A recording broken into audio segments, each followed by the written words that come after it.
Hello, Mishpucha. It's Courtney, America's Jewish mother. Welcome back to my channel. I am here today with a review of Ezra Klein's Why We're Polarized. It is Saturday as I am filming this. I just finished this book a few hours ago. And this is, FYI, this is going to be the last video I film before I go visit my parents in North Carolina for Thanksgiving and the holidays. So the next time you see me, I will have a different background location. So if you wonder why, that will be why.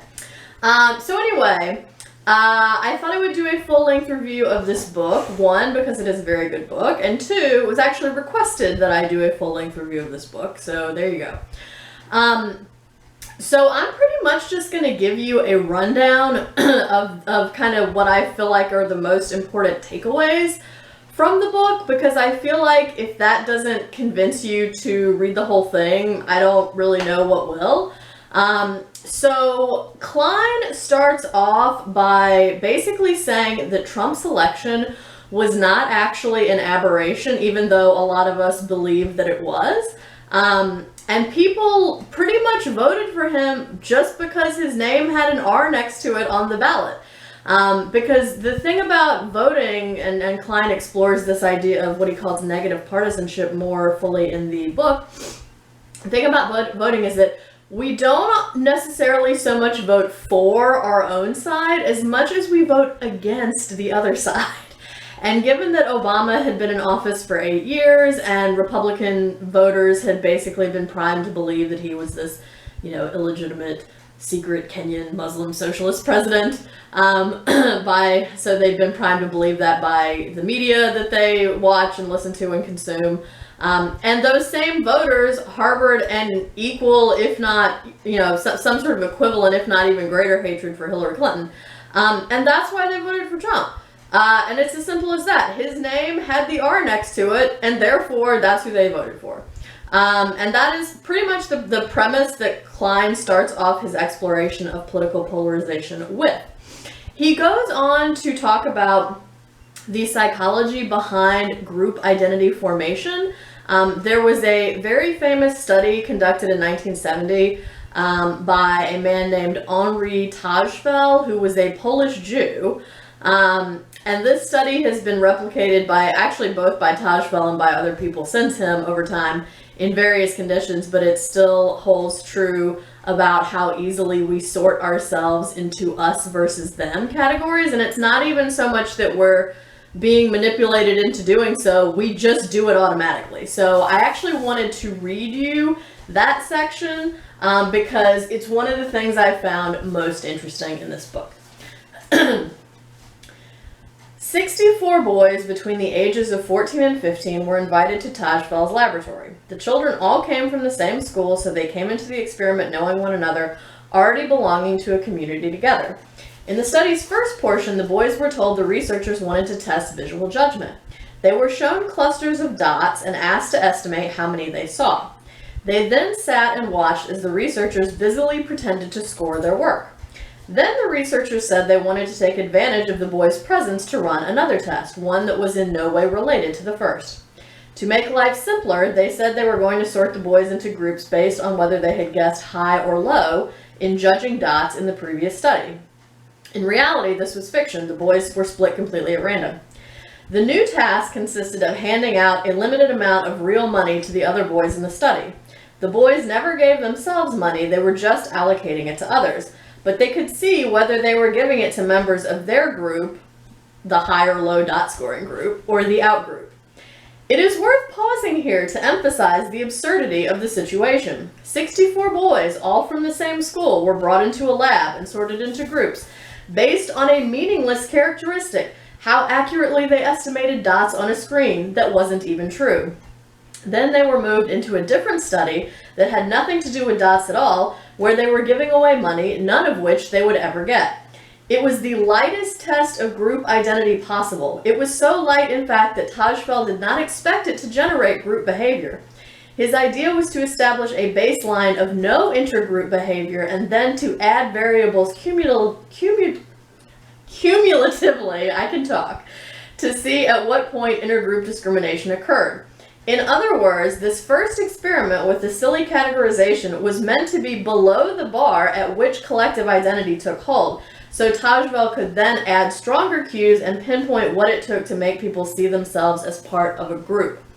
But basically, just doing this study by itself showed that they had a clear bias toward people in their same group. A large majority of the subjects in all groups in both conditions gave more money to members of their own group than to members of the other group. And they replicated the study again, sometime later, first by showing pictures of paintings by Paul Klee and Wassily Kandinsky, and then fake sorting people into groups based on which one they liked more. And then they did the same study again and again. People gave more money to the people in their group rather than the other group. So that is the ease with which we sort ourselves into us versus them. So, wow. Ezra Klein also discusses in this book how polarization is often seen as a bad thing. And how people sort of used to pine for this glorious time, in the mid-20th century when we were less polarized. But he sort of asks at what cost. And to this point he writes, in the era when Washington was least polarized, political consensus rested on a foundation of racial bigotry that most would find abhorrent today. The compromises Congress made to preserve the peace included voting down anti-lynching laws and agreeing to lock most African Americans out of Social Security. That system is far more ideologically extreme than the one we have today, even as it was less polarized. So I thought that was interesting because I feel like people do often see political polarization as a form of extremism and that is necessarily a bad thing, but I think it's an intriguing observation that Klein makes that when we were less polarized politically because people were totally fine with racism, right? So he also talks in this volume about what began modern day political polarization. And what started that was actually the Civil Rights Movement and legislation that went along with it that was passed under Lyndon Baines Johnson's administration. So the Dixiecrats, which was the southern wing of the Democratic Party, had basically been running the South like an authoritarian regime, and the Northern Democrats pretty much went along with that because A, it wasn't affecting them, and B, because the Dixiecrats were so all-encompassing as a party in the South, it was a very large voting bloc that went along with the Northern Democrats on things that they wanted. But once Northern Democrats supported and helped to pass the Civil Rights Act and the Voting Rights Act, all of the Dixiecrats defected to the Republican Party, which is basically the genesis of the GOP becoming so full of white racists. Sorry, I have notes that I'm referring to here. So Klein also talks about how nowadays Democrat is equated to liberal and Republican is equated to conservative in a way that was not true in the mid-20th century and wasn't even as true, as recently ago as the 1980s and 90s. He also talks about how polarization feeds into our sense of identity and people view their politics as bound up with their identities. But an interesting point he makes on this subject is, when a single group dominates the political agenda, its grievances and demands are just coded as politics, and the vast majority of policy is designed in response to its concerns. But that changes when no one group can control the agenda. Then the competition among identity-based groups becomes visible. It wasn't called identity politics when every cabinet member of every administration was a white man.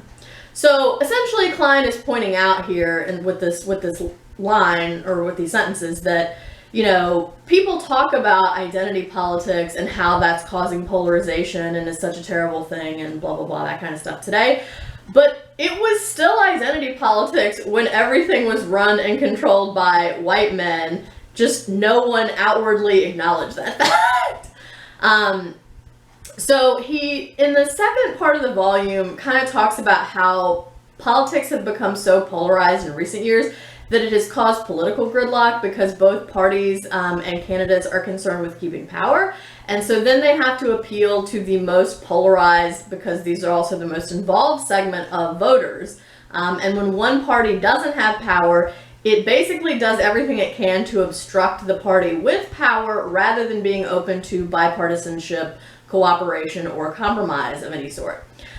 So really the kind of interesting paradox that Klein lays out throughout this whole volume is that, one, polarization is not necessarily a bad thing when compared against the good old days of people agreeing that racism and overt discrimination were totally fine. But the political gridlock that it has generated in contemporary time, including today, right, is really unsustainable over the long term. So about this, he says, in a multi-party system, polarization is sometimes required for our political disagreements to express themselves. The alternative to polarization often isn't consensus, but suppression. We don't argue over the problems we don't discuss, but we don't solve them either. So, just to sort of sum up, right, in some sense, polarization is good because, you know, we're not agreeing to just suppress wide segments of the population, right? But on the other hand, because we have this increased polarization and it's causing all of this political gridlock, we're not getting anything done either. So at the end of the book, he offers some systemic and institutional solutions, as well as ways that we can, on an individual level, depolarize ourselves by being mindful of when our sense of identity is triggered and focusing more on local and state politics, which honestly are more likely to directly affect our everyday lives and are things over which we actually have more impact than national politics.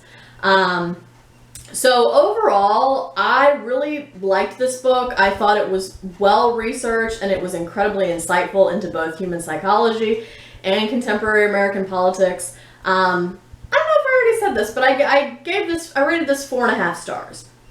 So my only complaints, the only reason to get the full 5 stars, were the number of sentence fragments that come up in this book, which, you know, as an English teacher, I had to notice. I would have noticed if it was just, you know, once or twice, but it was not on every page, but it was definitely more than I would, you know, you would like to see in a book that's published by Simon & Schuster. Let's see.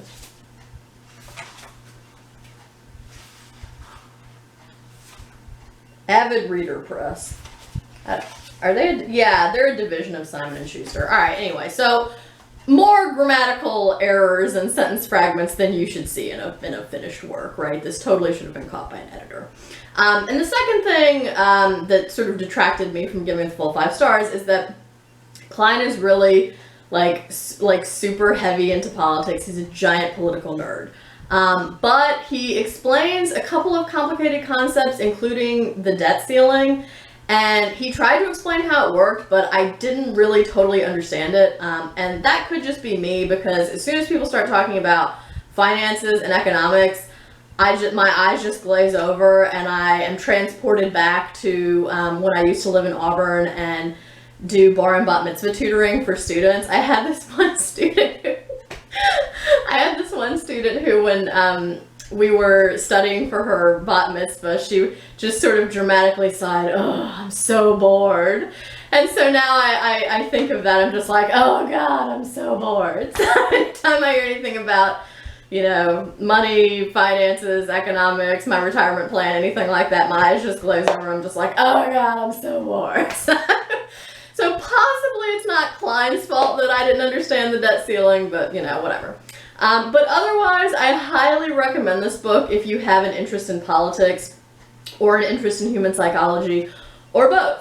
So I would love to hear your thoughts about this book if you have read it. I would also love to hear your thoughts about it if you are interested in reading it. Thank you for watching this. Feel free to leave me a comment about whatever down below. I hope you all are doing well and staying healthy. Cases are spiking everywhere in the United States right now, so please be safe and please make good choices. And I hope you're doing good reading whatever you're reading. And until next time, would it kill you to call your mother?